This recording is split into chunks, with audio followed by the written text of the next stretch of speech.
I really don't want to go into all the presentations. They were very different, but I think that the main question that rise from most of the presentation is what is the critical position? What is to be critical in different kind of art practices in urban space?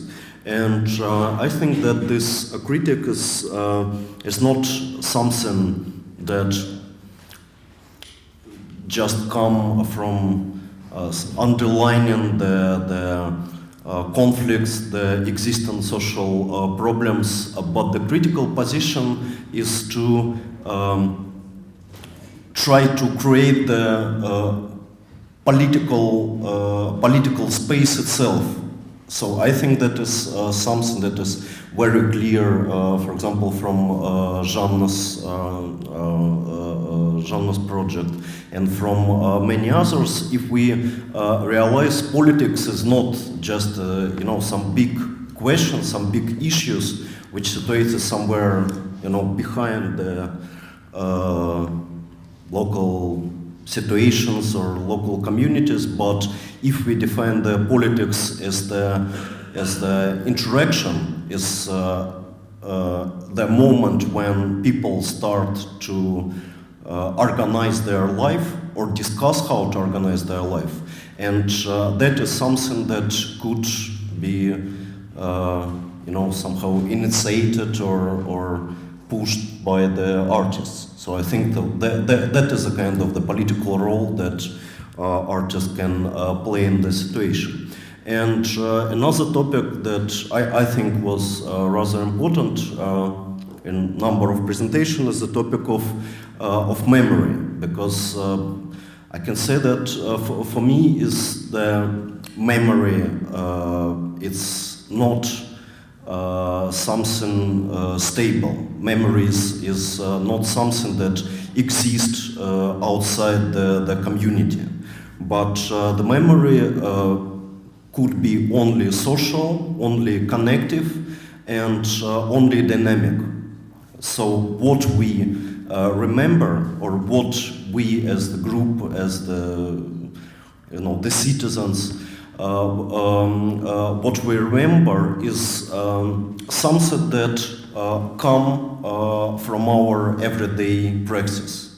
So that is something that activate or deactivate during our own present action. And I think that we should focus on the historical memory in this way. And the last thing that I want to point it out that came from this last lecture by Saskia Sassen, which happened in Moscow during the Moscow Biennial just a week ago. Even the idea of citizenship, because she focused on her lecture on urban spaces, on cities, on global streets, on the very idea of what is to be a citizen for today. And for her, citizenship is a kind of unfinished project. And I think that is also quite important for most of our reflections. They were presented here. The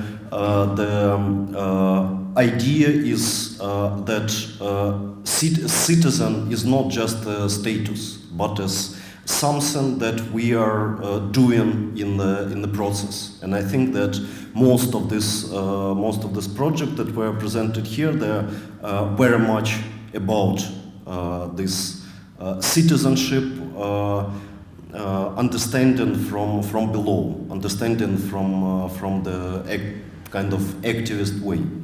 So that's all. Thank you. This is why I wanted to do it together with Ilya. Thank you, Ilya.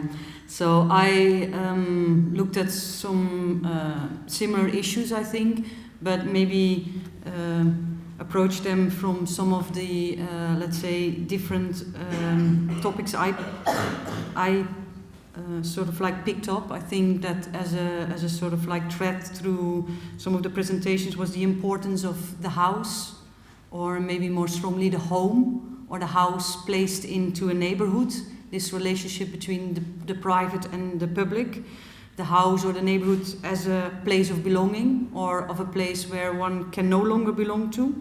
So how do we still belong to a place or to a community, and how can we how we can begin to re-relate to that place, or to find different ways of creating images about these relationships, or even building different narratives or different imaginations of this place.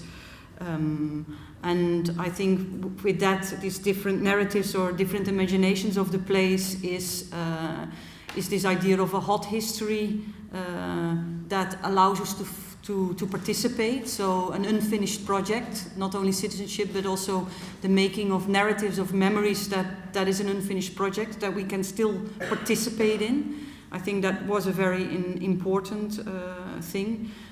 I think Grant Kester talked about that if we want to create these open processes, then it have to be open, reciprocal forms of engagement, but also not only between people, but also between different fields. And he talked about this idea of cross-contamination, which I like. So how can we cross-contaminate? So he was always almost sort of like not only sort of pointing out the need to maybe collaborate, but to contaminate, which is a more messy kind of business. So how can we look at the messy kind of the business? Let's say it like that. And that sort of echoed to me that we have to find ways to maybe not only cross-contaminate, but also celebrate moments of ruptures. So how can we do that? How can we celebrate moments of difference, or moments in which we might have different opinions?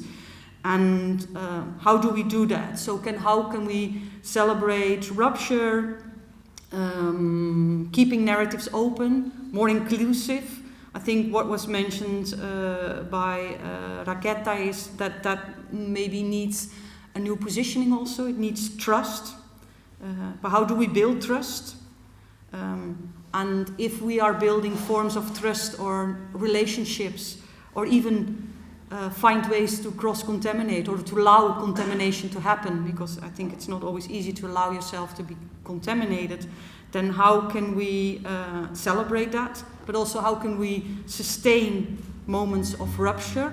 So I wrote something down that I think was said about repetitive temporalities. I like that one very much. Thank you for that one. So what are repetitive temporalities instead of like sustainability as an harmonious flow? So what's repetitive temporality? And in the sense of memory, how to then preserve memory that is maybe not consistent, as an idea of also reconstructing of past desires. So these were some of the things I thought were, for me, very important. And maybe also, if we cross-contaminate and celebrate rupture and difference, and try to build a more inclusive narrative around this, then how do we then fight for our future, and what is that future? So how do we make that a common fight if it's based on difference? So these are some of the points that I picked up that maybe echo some of your remarks as well. So maybe, so where to position oneself as an artist, but also, I wrote down like, not what can I do for you, but what can we do for ourselves? So this is also a question I think that we should ask.